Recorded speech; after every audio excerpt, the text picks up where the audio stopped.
Hello everyone! Welcome to another episode of Learn with Teacher Jen! Isa sa challenging part ng pagiging tutor, lalo na ang goal natin is mapabasa yung bata ng English, is kung paano ba siya hindi madi-discourage o kung paano ba siya hindi aantukin o magmumukhang tinatamad sa pagbabasa, lalo na at English yung target nating basahin. So this video will show kung paano namin ginagawa ng tuti ko yung pagbabasa in a fun way.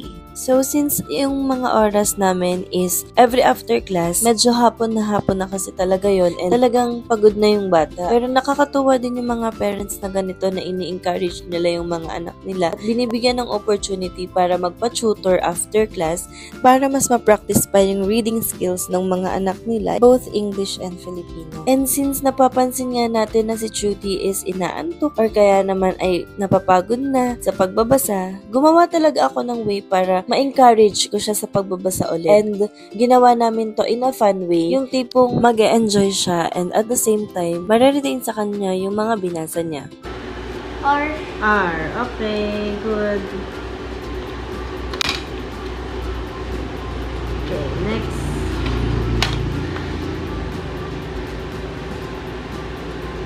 Reach. Tingin. Reach. Tama. Nakita ko nga. So, ayan, yung star. Ayan, tapos ayan. Tapos, ito yung nabasa na. Ito yung babalikan na words. Tapos, wala nang bunot. Okay. So, marami-rami pa yung hindi alam na words. Ito yung first day natin. Tapos, ito yung mga alam mo na kaninang basahin.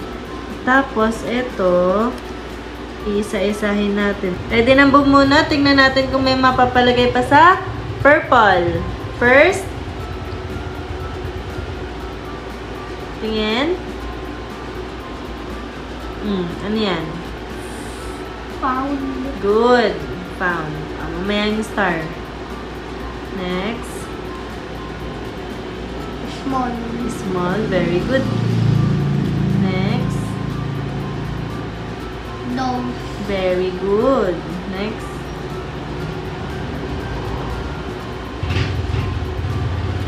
Meron pa kaming natirang tatlo. 4, 5, 6, 7, 8, 9, 10, 11, 12, 13, 14. Tingin kung gaano ka Nakakalito. Nakakalito. Patingin. Tingin dito.